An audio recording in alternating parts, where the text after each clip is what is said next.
It was no larger than a child's a sliver of bone, delicate and ancient. But this fragment didn't come from a child.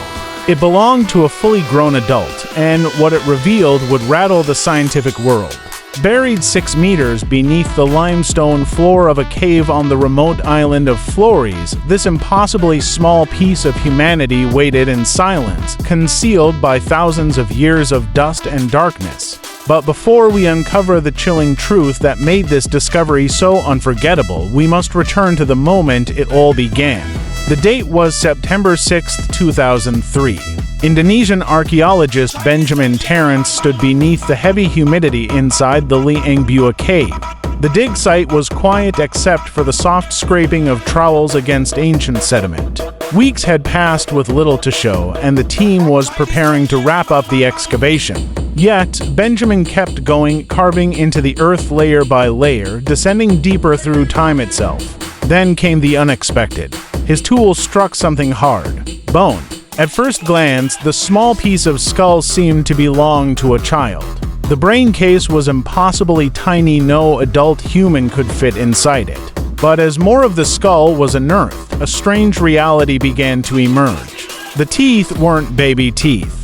They were fully grown, permanent, unmistakably adult. This was no child's skeleton. This was a fully grown woman, and she stood no taller than 3 feet.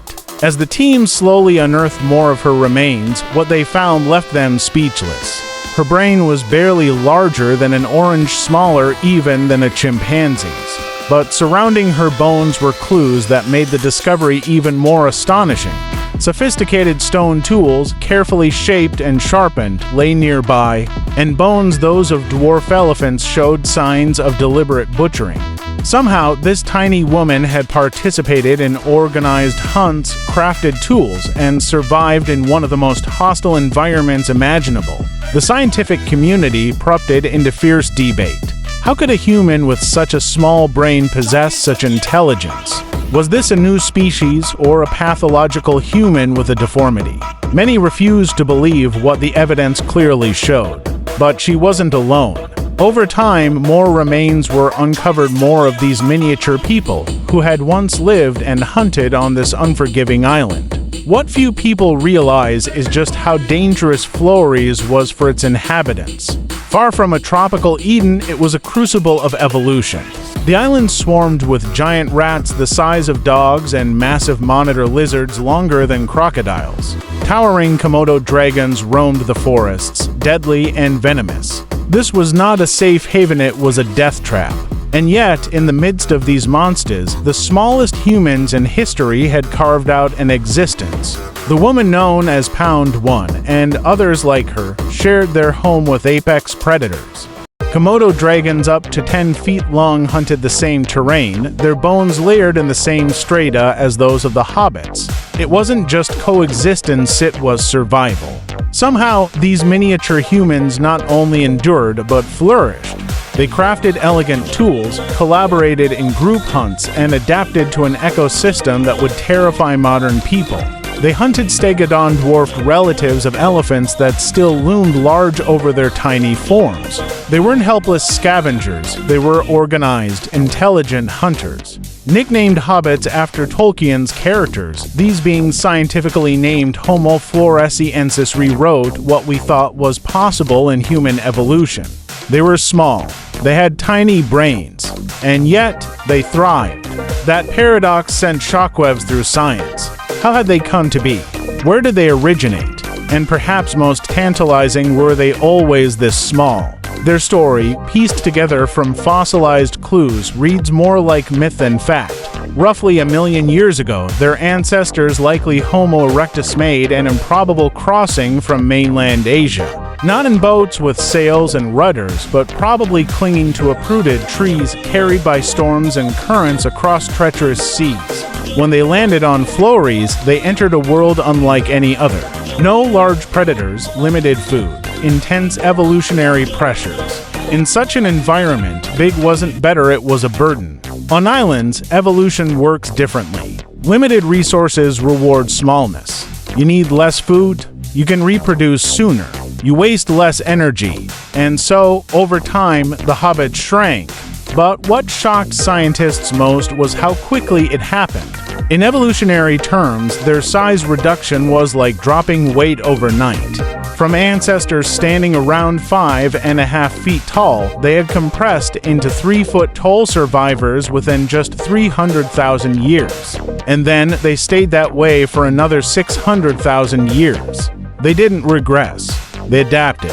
Perfectly. Flores demanded it.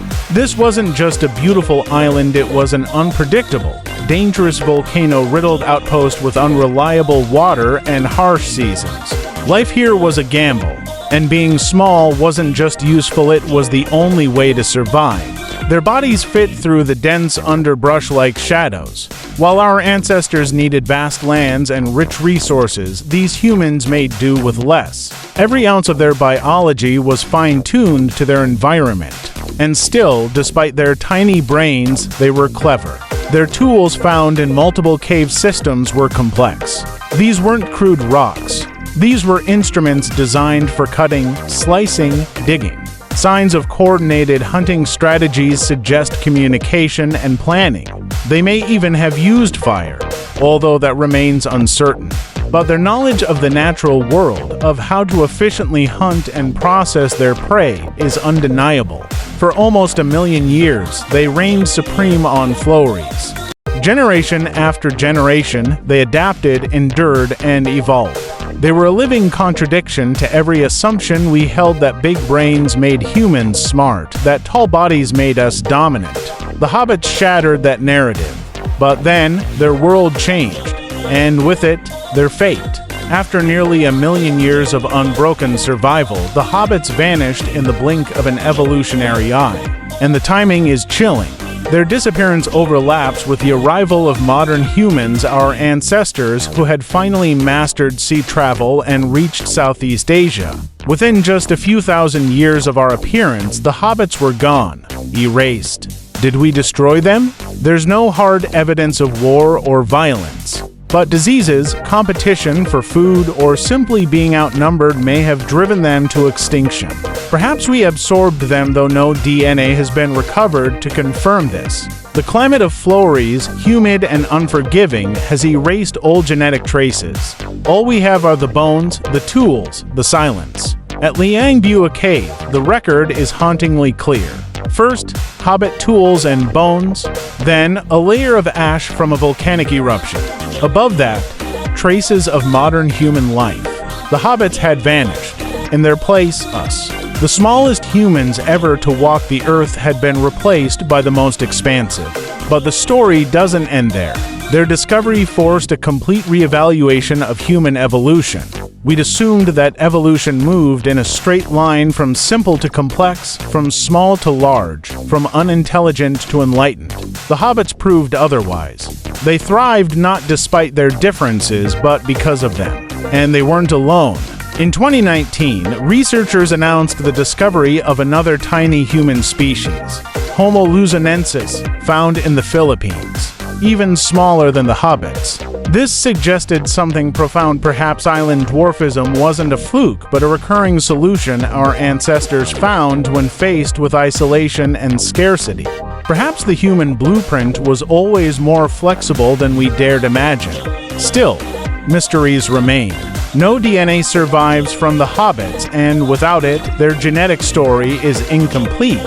They remain a shadow people, defined by the bones they left behind and the secrets still buried in caves across Southeast Asia. Even today, Liang Bua Cave draws curious minds. Tourists walk its ancient floor. Local legends still speak of tiny forest folk Gogo described as mischievous, hairy beings who lived near humans and stole food.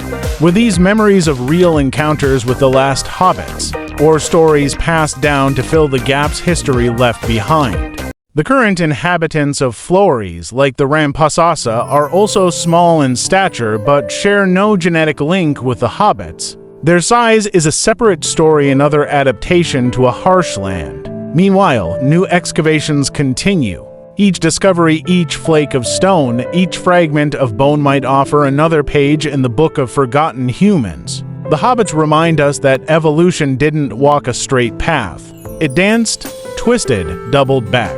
Humanity didn't rise on a single line, but bloomed like a tree with countless branches. Some survived, some didn't. Some, like the hobbits, proved that being different didn't mean being doomed.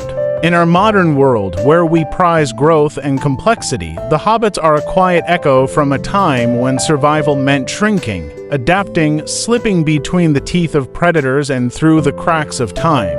They lived in a world where every day was a battle and still managed to leave behind a legacy written in stone and bone. And here's what keeps echoing in my mind. They thrived for nearly 1,000,000 years with brains a third the size of ours and bodies smaller than modern school children. They didn't need skyscrapers, smartphones, or cities. They needed skill, cooperation, resilience. So, what does that say about us? Could we survive a world like theirs? Maybe, just maybe, the most profound chapters of the human story aren't the ones about power or conquest, but the quiet, impossible ones. The ones written by the smallest of us, who taught us that greatness doesn't always come in large packages. Sometimes it comes in the form of a tiny skull pulled from the earth, whispering truths that still shape how we understand ourselves.